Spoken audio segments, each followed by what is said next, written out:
আমরা এখন একটা জমিতে দাঁড়িয়ে আছি। আমি যদি ভুল না করে থাকি একটা পাতা ভেঙে আপনাদেরকে দেখাই, যদিও জমির মালিকের অনুমতি নাই। একটা পাতা আপনাদেরকে দেখাই। এটি হচ্ছে যে জমিতে দাঁড়িয়ে আছি, এটা হচ্ছে তামাক পাতার একটা জমি। তামাক কী কী কাজে ব্যবহৃত হয় বা ব্যবহার করে আপনারা সকলেই জানেন, আমরাও জানি।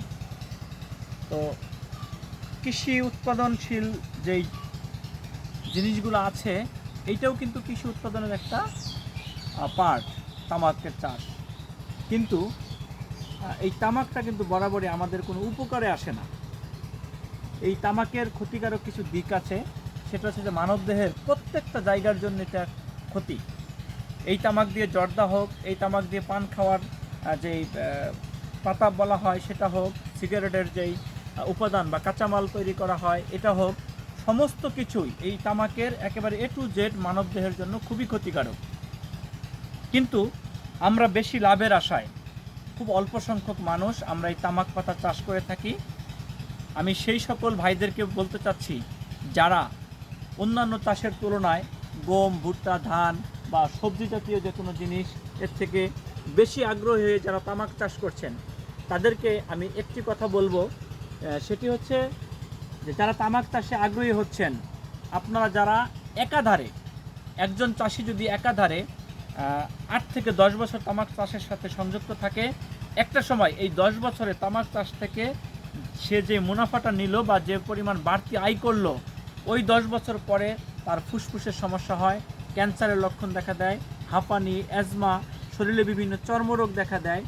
এই সংক্রান্ত রোগের ঝামেলায় পড়ে শেষ সময়ে ঠিক 8-10 বছর পরে অনেক বেশি মুনাফা পাওয়ার পরে যখন এই জায়গা থেকে টাকা ইনকাম করে, ওই 8-10 বছর পরে সে যখন অসুস্থ হয়ে যায়, তার দেহে যখন বিভিন্ন রোগের উপসর্গ দেখা দেয়, তখন কিন্তু এই 8 বছর বা 10 বছরের যে পুরো ইনকাম, সেই ইনকামটা কিন্তু চলে যায় 6 মাস বা 1 বছরের চিকিৎসা।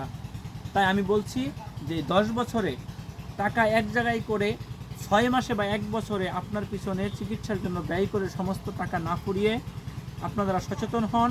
এবং যারা তামাক চাষের সাথে জড়িত আছেন, তাদেরকে আমি অবশ্যই অনুরোধ করব, এই তামাক চাষ থেকে বিরত থাকুন, তামাক চাষ এড়িয়ে চলুন। এটা একদিকে আপনাকে যেভাবে সুস্থ রাখবে, আপনার পরিবারকে সুস্থ রাখবে। একটি কথা বলি, এই জমিতে যখন তামাকের পাতা থাকে ক্ষতিটা হয় 10%, কিন্তু এই পাতাটা যখন বাড়িতে নিয়ে যান, আপনি একটা ঘর করেন, ঘরে যখন জ্বালান, এই জ্বালানোর পেছনে আপনি যে শ্রম দেন, খুব কাছাকাছি থেকে যখন আগুন দেন, তখন কিন্তু এর পুরো যেই বিষক্রিয়াটা বা এর খারাপ যত দিক আছে, ইফেক্টগুলো কিন্তু আপনার উপরে পড়ে বা আপনারা যারা পরিবারের লোকজন এই পাতা জ্বালান তাদের উপরে পড়ে। সুতরাং তামাক চাষ থেকে বিরত থেকে এখন উৎপাদনমুখী অনেক চাষ আছে, সেই সকল চাষে আপনারা আসুন এবং এই তামাককে আসুন সকলে মিলে না বলি, তামাককে না বলি, আমরা সুস্থ সুন্দর একটি জীবন গড়ি, তাহলেই দেখবেন আমাদের আগামী ভবিষ্যৎ সুন্দর হবে। আজকের যারা কিশোর বয়সে, শৈশব বয়সে, যৌবক বয়সে মানুষ আছেন, তারা কিন্তু একটা সময় এই চাষে প্রভাবিত হচ্ছে এবং হওয়ার পরে তারাও কিন্তু ক্ষতিগ্রস্ত হচ্ছে।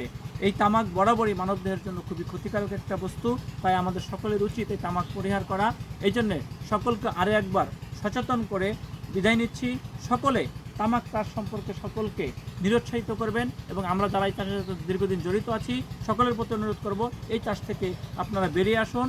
অন্য কৃষি নির্ভর আরও অনেক চাষ আছে, সেই চাষে আপনারা জড়িত হন এবং সেই সকল নতুন নতুন চাষবাসে আসেন। তাতে করে আপনি ভালো থাকবেন, আপনার পরিবার ভালো থাকবে, এই দেশ ভালো থাকবে।